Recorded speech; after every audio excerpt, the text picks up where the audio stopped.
Hola chicos, espero de veras no les moleste que estamos sin cámara estos días, como lo importante es la clase. Entonces, veíamos, hagamos un pequeño repaso, veíamos la clase anterior, la primera parte del capítulo 4 de la capa de transporte, en donde veíamos cierta información básica de cómo es que trabaja y pues vimos la mitad del contenido. Luego tenemos los subcapítulos 2, 3 y 4 que como son cortos, pues les voy a dar los tres subcapítulos de un solo porque equivalen más o menos al tamaño del video anterior de la clase anterior. Y con esta clase de hoy iríamos terminando lo que es la capa 4 o el capítulo 4. Si ya se dieron cuenta, pues los llevo ordenados. Cada capítulo va pegado a una capa del modelo OSI, así que tenemos 7 capítulos en total para todo el ciclo. Bueno, eh, ¿qué es lo que vamos a ver? Vamos a conocer los protocolos confiables y no confiables de la capa de transporte. Vamos a determinar cuándo, bueno, esa es la habilidad que yo quiero que ustedes desarrollen. Eso lo van a hacer junto con la práctica con Alondra. Por ahora lo que voy a hacer es darles conocimiento y conceptos y cómo tomar decisiones. Pero ya en la práctica van a ir viendo cómo se comportan los protocolos de forma separada. Este, y bueno, aquí tenemos una pequeña imagen. Aquí tenemos a TCP, donde una computadora le dice a la otra, vas a obtener todo esto, que se refiere a datos, ¿verdad? Y la otra computadora le responde, no, cálmate, le dice, este, mandarlos más despacio de modo que yo pueda obtener toda la información de manera segura.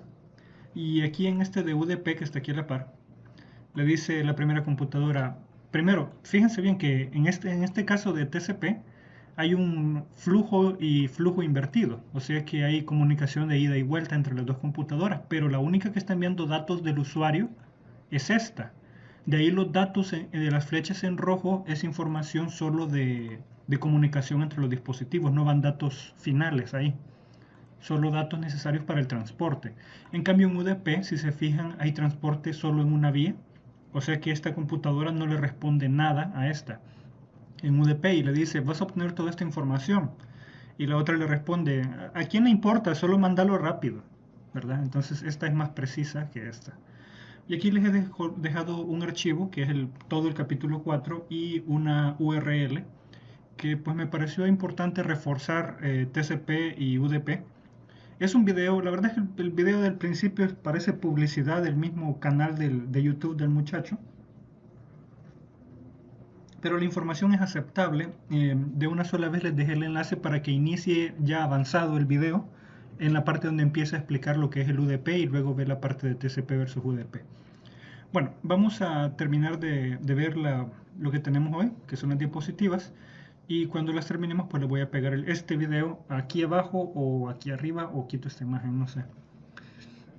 Bueno, capítulo, subcapítulo 2, ¿verdad? Capítulo 4.2, cómo agregar conversaciones confiables. La diferencia entre TCP y UDP es la confiabilidad. Transporte inicia sesión para ser conscientes de la transmisión de datos. O sea, transporte se refiere a la capa de transporte. Bueno, no repasamos las capas del modelo OSI. Aquí están. La capa la capa superior siempre es la más inteligente, la capa inferior siempre es la menos inteligente, pero es la más rápida. Y las capas son la capa de aplicación, presentación, sesión, transporte, que es donde estamos ahorita, red, enlace de datos y física. Bueno, entonces estas son. Eh, y ahorita estamos en la capa de transporte, en donde aquí vemos segmentos o datagramas. Esa es la unidad de datos de protocolo. La unidad de datos de protocolo para esas tres capas es datos. Y la unidad de datos de protocolo para la capa de transporte es o bien segmentos si van a utilizar el protocolo TCP o datagramas si van a utilizar el protocolo UDP. Luego vamos a ver las unidades de datos de protocolo de las tres capas faltantes. Bueno, seguimos. Entonces, la capa de transporte inicia sesión para ser conscientes de la transmisión de datos. Cuando dice consciente es que tanto la otra computadora como como nuestra computadora, son conscientes de que hay un enlace de datos y que va a haber transmisión. La confiabilidad de los dos dispositivos se basa en los acuses de recibo por los segmentos enviados. Todo el truco de TCP funciona en base a los acuses de recibo. Si no se recibe ahí le pude haber colocado, si no se recibe un acuse, el origen vuelve a transmitir los segmentos. Pero le coloqué acuse de recibo, entre comillas, porque así se llama, ¿verdad? Entonces, tal cual así van a encontrar la cadena de texto acuse de recibo, para que no haya pérdida. Por eso lo coloqué, aunque escrito tal vez se escuche mal, pero es así. Esta es la frase correcta, acuse de recibo, así se llama. Entonces, sobrecarga segmentos, acuses de recibos, retransmisiones y establecer sesiones, ¿verdad? Todo esto sobrecarga la red. No solo, si se dan cuenta de la imagen que tenemos aquí, no solo se están enviando datos de los datos reales que se quieren enviar, sino que también se están enviando otros datos que no tienen que ver con la información, sino que tienen que ver con el transporte de la información. Son metadatos. Así como una variable entera que guarda el número 200. A mí no me interesa que los metadatos de la variable entera sean que su límite es 65.535. A mí lo que me interesa es el dato, que es 200. Sin embargo, cuando declaramos una variable, es importante que los metadatos acompañen al dato para que sea íntegro y funcione. Aquí es igual. Con el protocolo TCP es importante que varios metadatos acompañen a los datos para que llegue a su destino de manera efectiva. El encabezado del segmento TCP, ya les dije que segmento es la unidad de datos de protocolo de esta capa, si utilizamos TCP, tiene un puerto origen y un puerto destino. Ya expliqué ampliamente otras veces que el puerto es lo que identifica el programa dentro de la computadora, origen y el destino. Puede ser que el segmento de datos viaje de la computadora origen a la computadora destino y en la computadora origen se identifique en un puerto y en la computadora destino en otro puerto. Esto se hace así por la existencia de los servidores, que los servidores todos manejan un mismo puerto origen, pero el puerto destino puede variar dependiendo de cada computadora a la cual se dirige. Eso lo expliqué en el video anterior, pero aquí mismo se lo digo. Si no, podría ocasionar el problema que un servidor solo puede servir a una persona a la vez. Si no me lo entienden bien, vean el video anterior, ahí lo expliqué más. Ahora, aquí tenemos también, además de todo esto, ¿verdad? De acuse de recibo, retransmisiones, tenemos número de secuencia y acuse de recibo por bytes. Ya les decía yo de que TCP segmenta el paquete, segmenta los datos en secciones y cuando las segmenta las numera del 1 al 10, les dije, por ejemplo, y uno envía el 1, 2, 3 y viene la capa de transporte del dispositivo destino y las ordena del 1 al 10.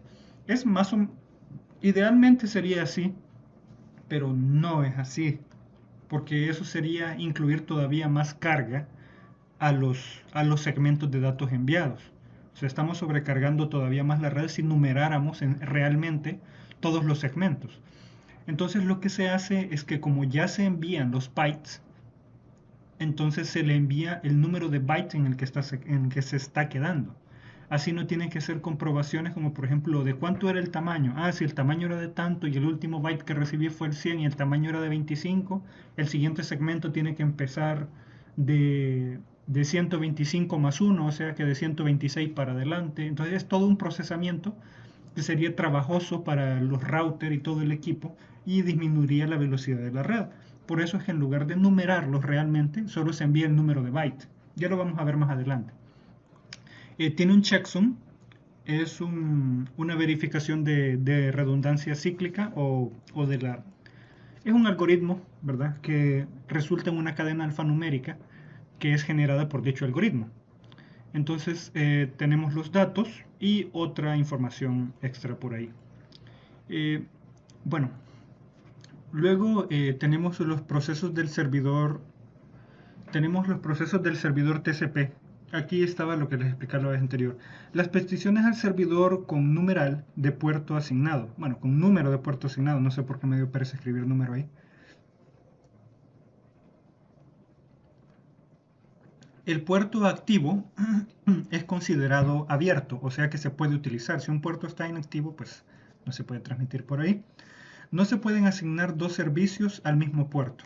Ese es el motivo por el cual existe un puerto origen y un destino. Entonces aquí tenemos el servidor. Aquí tenemos el servidor. Y el servidor tiene un puerto HTTP 80 y un puerto SMTP 25. El de HTTP es para páginas web, o sea que es un servidor de página web. Y el SMTP es de correo, o sea que este servidor físico tiene dos servidores lógicos montados. Entonces, y aquí recibimos las solicitudes de los clientes por TCP. Tenemos el cliente 1, solicitud HTTP, puerto de origen es un puerto privado, o sea gratis, que es dinámico, ¿ya? Un puerto dinámico privado gratis. Es como un trabalenguas, pero yo sé que me captan. Entonces, el puerto de destino es 80. Entonces, como ven, el origen privado no importa tanto, solo para identificar el programa que le está haciendo la petición. Si tuvieran dos exploradores web apuntando a la misma página web y luego hacen un netstat, pudieran ver el puerto origen que es distinto y el puerto destino siempre sería 80. Entonces este servidor no se confundiría. Y lo mismo pasa con el cliente 2. Él accede a la información del servidor de correos y el puerto de origen es un puerto privado, gratis, dinámico, un puerto dinámico. Entonces, y el puerto de destino es 25. Lo mismo sucedería con un netstat, ¿verdad? No se puede asignar dos servicios al mismo puerto, ¿vale? Ya vimos eso. Ahora, establecimiento y finalización de la conexión TCP. Bueno, la forma en que funciona, esto es importante que se lo sepan porque a la hora que estén utilizando el Wireshark en las prácticas o cualquier equivalente o cualquier sniffer, para darles conocimiento general, un sniffer es una aplicación que escanea la red. Entonces, por ejemplo, viéndolo, cuando veamos la capa 3 del modelo OSI, vamos a entender de que hay mucha información que nuestras computadoras reciben cuando están conectadas a una red LAN. Mucha información del router y mucha información de las demás computadoras que están en la misma red local. Es todavía más fuerte si nosotros estuviéramos accediendo o interceptando el cable del router central de una institución. Entonces, por ese router pasarían toda la información de todos los broadcasts de todas las computadoras de la institución, ¿sí? Entonces sería un buen punto para colocar un sniffer. Ahora, ¿qué es lo que hace un sniffer? Un sniffer sirve para escanear la red. Entonces, como les dije, a nuestras computadoras, y en el caso de si elegimos un router, pues entonces a ese router le caen todas las llamadas públicas o todos los broadcasts de todas las computadoras de la universidad. Lo que pasa es que las ignora casi todas. Igual nuestra computadora recibe muchos mensajes que son para otras computadoras, pero los ignora porque no son para él.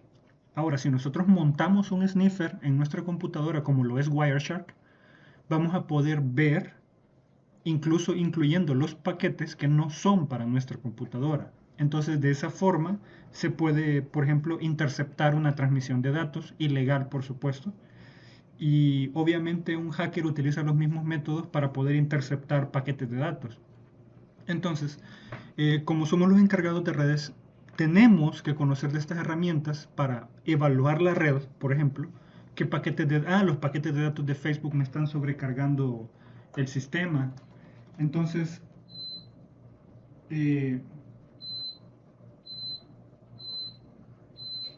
los paquetes de datos de Facebook me están sobrecargando el sistema. Voy a configurar algo para mejorar eso, voy a bloquear Facebook, qué sé yo, cualquier protocolo que quieran tomar, pero técnicamente tienen que tener el conocimiento. Ya después la decisión que se tome ya viene con experiencia y tal vez algunos consejos. En el capítulo último de este módulo, de esta materia, se dan algunos consejos respecto a ciertas tomas de decisiones, si no la experiencia ayuda bastante. Uno también le puede plantear la situación al jefe y que él diga, o al dueño de la empresa, y que él diga qué prefiere. Ahora, claro, en un lenguaje comprensivo. Entonces, bueno, el inicio y finalización de una sesión. El inicio entre la conexión A y B, literalmente se miran estas palabras en el Wireshark, y si nos bajamos más se miran alfanumérico o en binario incluso, pero sí se identifican. Entonces, Vamos a ver, el inicio de conexión entre A y B es A, o sea, la computadora origen, hace un SYN. Hacer un SYN quiere decir que le manda la palabra SYN, que quiere decir me quiero sincronizar. Entonces, la B responde con SYN ACK. Eso quiere decir de que SYN es de sincronización, son las iniciales. Bueno, no las iniciales, son las primeras letras. Y ACK quiere decir acknowledge, o sea, reconozco. Entonces B le está diciendo a, cuando le responde con SYN ACK, le dice, reconozco que querés hacer una sincronización. Luego viene A y responde SYN ACK ACK, que A le está diciendo que la petición de sincronización que él reconoce, él también la está reconociendo. Entonces, cuando se dan esos tres mensajes, las dos computadoras se han puesto de acuerdo en que se van a sincronizar. Luego se envía un fin. Ya fin es para terminar la comunicación. ¿Cómo se hace para terminar la comunicación entre dos computadoras? Bueno, con esto se inicia y con esto de abajo se termina una comunicación. Mientras no se haga esta terminación de comunicación, las dos computadoras van a tener parte del microprocesamiento, parte de la memoria caché dedicada a estar escaneando ese puerto y esa red, ¿verdad? Y la otra computadora gasta recursos. Entonces, por eso es que siempre hay que cerrar las conexiones. Entonces, A envía el comando fin, B envía fin acknowledge, o sea que reconoce que quiera terminar. B vuelve a enviar fin y A responde con acknowledge. Con ese último acknowledge termina la conexión. Quiero ver si es que no me comí. Pues yo creo que me comí parte de la imagen. Bueno, seguimos. Ahora, vamos a ver ahora el 4.3. Por eso les dije que estos capítulos eran cortos. Administrador de sesiones TCP y el reensamblaje de segmentos TCP. Vaya, ¿cuál es el trabajo de TCP con respecto a los segmentos? Primero tiene que ser un resecuenciamiento, tiene que volver a secuenciar los segmentos de acuerdo al orden transmitido. Permite el acuse de recibos al establecer una sesión. Los segmentos se ordenan y reensamblan, luego pasan a la capa de aplicación. O sea, esto cuando lo recibe, ¿verdad? Cuando recibe los segmentos desordenados, él viene y los ordena en la computadora B, luego los reensambla, y esto lo hace la capa 4, y luego se los sube a la capa de aplicación para que lo pueda ver el usuario. Ahora, los segmentos que no llegan en orden se mantienen para su procesamiento posterior. Desde el primer segmento, la computadora destino sabe cuántos van a venir porque sabe cuál es el tamaño del archivo que se está enviando, que está recibiendo más bien. Si no, ustedes no pudieran ver una barrita que les diga tanto por ciento avanzado la descarga del archivo. Entonces, como él ya sabe el tamaño, él sabe cuántos segmentos está esperando, y mientras no reciba el último byte, él no va a armar bueno, puede que lo esté armando dependiendo del algoritmo de capa 4 que tenga. Eso depende mucho del sistema operativo y del driver de la tarjeta de red. Hasta que no lo tenga armado, no le dice al cliente, ya recibí todo el archivo, aquí está, usalo. Bueno, ¿cómo funciona el acuse de recibo? Es confirmación de recepción de segmentos. O sea, imagínense que tenemos 1 mega de datos y estamos confirmando por 300 bytes. Eso quiere decir que tiene que recibir un acuse de recibo por cada 300 bytes que se han enviado. El servicio TCP destino envía un acuse de los datos recibidos. Está grabando, ¿verdad? Sí. El servicio TCP destino envía un acuse de los datos recibidos. Se utiliza un número de secuencia y número de acuse de recibo. El número de secuencia es el número relativo de bytes que se han transmitido más 1. Lo cual calcular esto es mucho más fácil que estar calculando si le pusiéramos números a cada segmento. En lugar de eso, mejor se mandan los bytes. El número de reconocimiento se utiliza para indicar el próximo byte que espera recibir. Se llama a esto acuse de recibo con expectativa. Es como quien dice, mándame números y yo te mando 1, 2, 3, 4, 5. Cuando yo te mando 5, vos me respondes, recibí los primeros 5, espero el 6. Entonces, así es un acuse de recibo, solo que en lugar de números digamos que son bytes. Tamaño de ventana. Esto es interesante. La cantidad de datos que un origen puede transmitir antes que se deba recibir un acuse de recibos. El tamaño de ventana sirve bastante porque puede bajar o subir el peso de la red y al mismo tiempo puede subir o bajar la confiabilidad o dañar incluso el internet y hacerlo más lento. ¿Por qué? Los acuses de recibo generan peso en la red. Entonces, si hay menos acuses de recibos, la red va a estar más libre. Al estar la red más libre, el internet es más rápido. Pero ¿qué pasa si el acuse de recibo es demasiado grande? Es así, exacto. El tamaño de ventana para el acuse de recibo es muy grande. Te voy a mandar un acuse de recibo cada 5 megas. O sea que cada vez que se pierda cualquiera de los segmentos de 300 bytes que estamos enviando, va a botar 5 megas. Entonces eso va a hacer bien el internet más libre y rápido, pero su archivo va a tardar mucho en llegar. ¿Sí? Entonces, el tamaño de ventana muchas veces es automático, pero también es configurable de forma manual en los routers. Y los routers pueden obligar a las computadoras a utilizar el tamaño de ventana que ellos quieren. Ahora veamos la imagen. Aquí tenemos, comienza con el byte número 1, envío 10 bytes. Y la computadora B le dice, recibí 10 bytes, comenzando por el byte número 1. A continuación espero el byte número 11. Más o menos así es la comunicación. Ahora, retransmisión. ¿Qué pasa cuando de veras se pierde un segmento? La capa 4 también tiene manejo de la pérdida de segmentos, tiene retransmisión de segmentos. Ah, se te perdió el segmento que va de 5425 al 5530. Te lo vuelvo a mandar, no hay problema. Entonces se pueden identificar y reenviar. Retransmisión de segmentos con datos no reconocidos o que no posean acuse de recibos. Si yo te envié del byte 400 al byte 500 y nunca recibí un acuse de recibo, porque lo que sucede es que la computadora de destino no envía acuses de recibo mientras yo no le envíe nada primero. O sea, si yo no te doy algo, él no me da un acuse de recibo. Entonces, si yo envío un paquete de datos, un segmento de datos, si yo envío un segmento de datos y nunca recibí un acuse de recibo, eso quiere decir que el segmento de datos que envié nunca llegó y se perdió en la red. O que el acuse nunca llegó. Tal vez el segmento de datos que envié sí llegó a su destino y el destino respondió con un acuse, pero el acuse se perdió. En cualquiera de los dos casos no se sabe qué pasó. Entonces hay que reenviar el segmento. Eso hace más lenta la red. Acuses de recibos selectivos, cuando ambos hosts deben ponerse de acuerdo para enviar solo los datos no recibidos. Esto funciona, pero pudiera ser más lento el envío de archivos entre las dos computadoras. Más rápido el internet, más lento el envío de archivos. ¿Por qué? Porque si no hay un acuse de recibo por cada tres segmentos, digamos, entonces eso quiere decir que hasta que termine completamente la transmisión de datos y reciba el último, y pase cierto, me imagino que colocan un temporizador, y pase cierto tiempo, ellos no se van a dar cuenta que el archivo no se envió, que falta un segmento o algunos segmentos. Entonces cuando detecten los que faltan, envíen los acusos de recibo reclamando que eso le hacen falta. Se va a liberar más la red, pero va a funcionar de una forma extraña, digamos, y ahí depende de la configuración del encargado de redes. Control de congestión de TCP.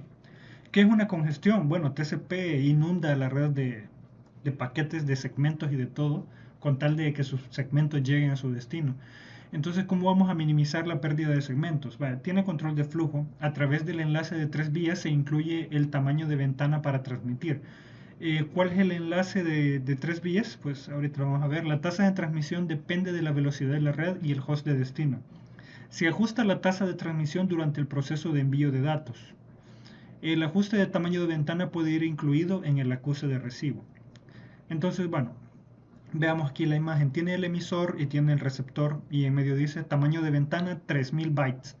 Entonces cada 3000 bytes te voy a mandar un acuse de recibo.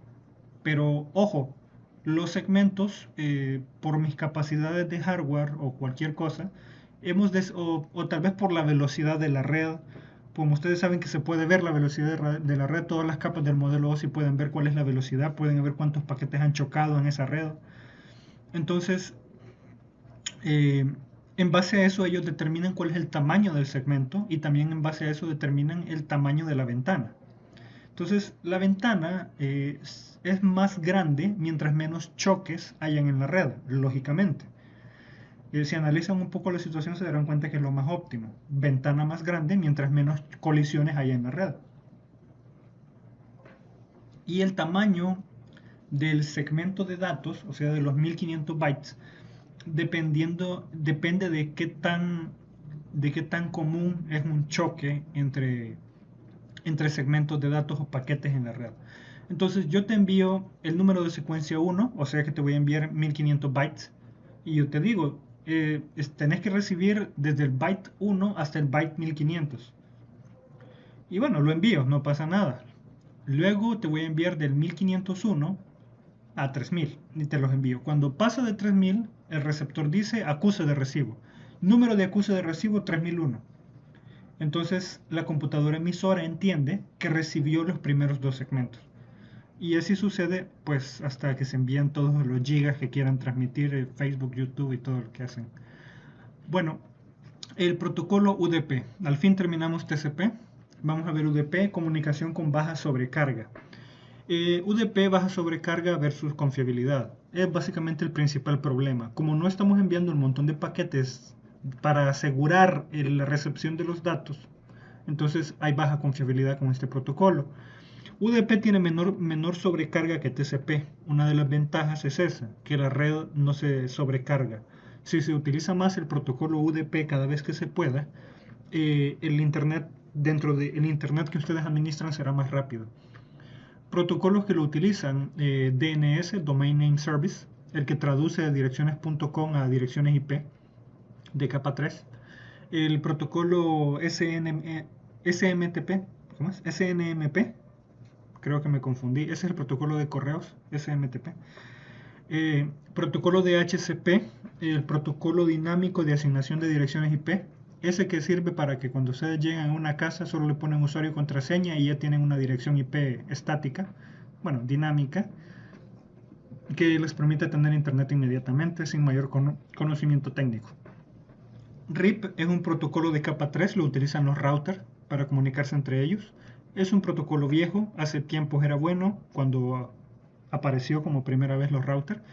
Ahora es obsoleto, ¿verdad? Y no es bueno que lo usemos, a menos que la empresa donde trabajen se los exija. Luego tenemos el TFTP, es un protocolo de envío de archivos a través de internet y es un File Transfer Protocol. Y los juegos en línea, que los juegos en línea pues usualmente diseñan absolutamente toda la arquitectura de transmisión. UDP no establece comunicación previa, o sea que con UDP yo no le voy a decir a la computadora destino te voy a enviar datos, así como cuando dos personas hablan, hola, ¿cómo estás? Tengo algo que decirte, te voy a entregar estos documentos y quiero que hagas tal cosa. Eso sería un TCP. Un UDP sería algo así, malos documentos, anda a hacer tal cosa, sin saludar ni nada.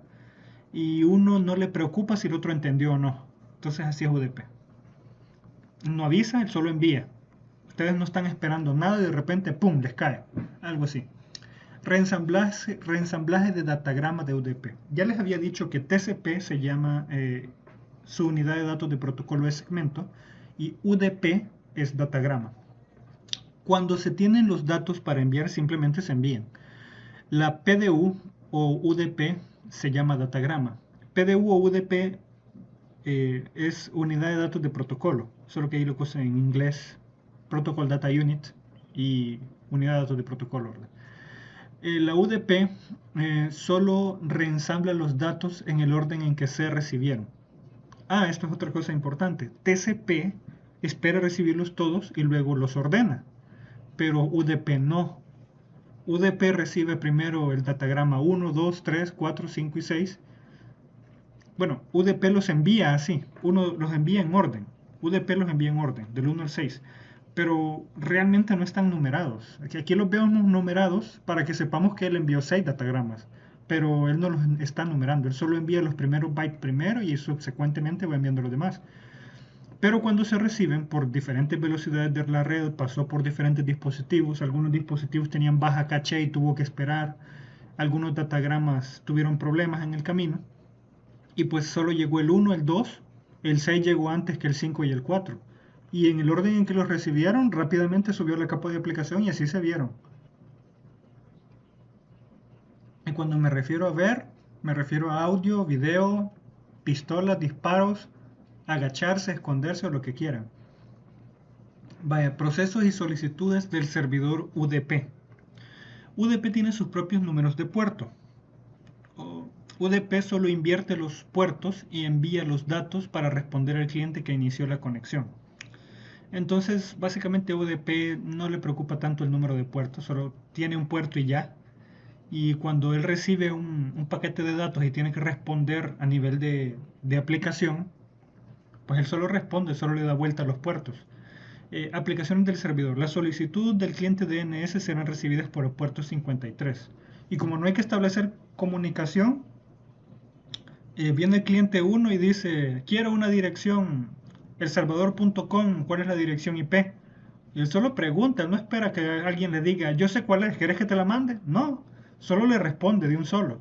Entonces, y le responde invirtiendo los puertos. Esto es porque no hay necesidad de analizar qué puerto ponerle. Yo ya sé que el otro es dinámico, ya sé que el mío es fijo, que es el 53, y solamente invierto los puertos porque cuando envío, el origen es un puerto dinámico 50.000 y el destino es 53. Y cuando el servidor responde, el origen es 53 y el destino 50.000. Luego, las solicitudes del cliente dice radius serán recibidas por el puerto 1812. Ahí con radius sí me quedé corto, chicos. No conozco ese cliente radius o ese servicio, pero es una aplicación. Procesos de cliente UDP. Inicia con una petición del cliente, ¿verdad? El puerto de origen es seleccionado al azar por seguridad. Nos estamos refiriendo a un puerto dinámico, un puerto privado de los gratis. Los datos se envían sin iniciar sesión. El puesto del cliente se mantiene.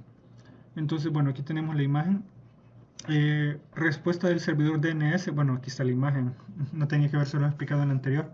Puerto. Esa es la respuesta. Vaya, veamos primero el servidor. Eso está un poco desordenado.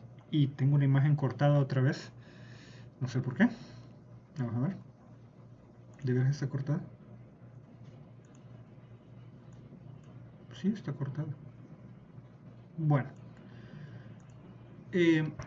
Tengo respuesta del servidor DNS. Vea, puerto origen 53, puerto destino es el puerto dinámico. La respuesta del servidor a clientes UDP utiliza números aleatorios como puerto de destino. ¿Sí? Entonces, como no hay comunicación, bueno, sigamos. El cliente 1 está esperando una respuesta del servidor radius por el puerto dinámico 49.000. Entonces, no hay mayor explicación que esto. UDP es simple. Eso es todo, chicos. Espero que les haya gustado. Le voy a dejar en la práctica que hagan una práctica un poco grande para que se comprenda más esto de rollo de TCP y UDP. Nos vamos a entretener un poco más de tiempo en la capa 3, ese sí es más grande, y ahí vamos a aprender a subnetear redes. Bueno, eso es todo, chicos, pasen feliz día, adiós.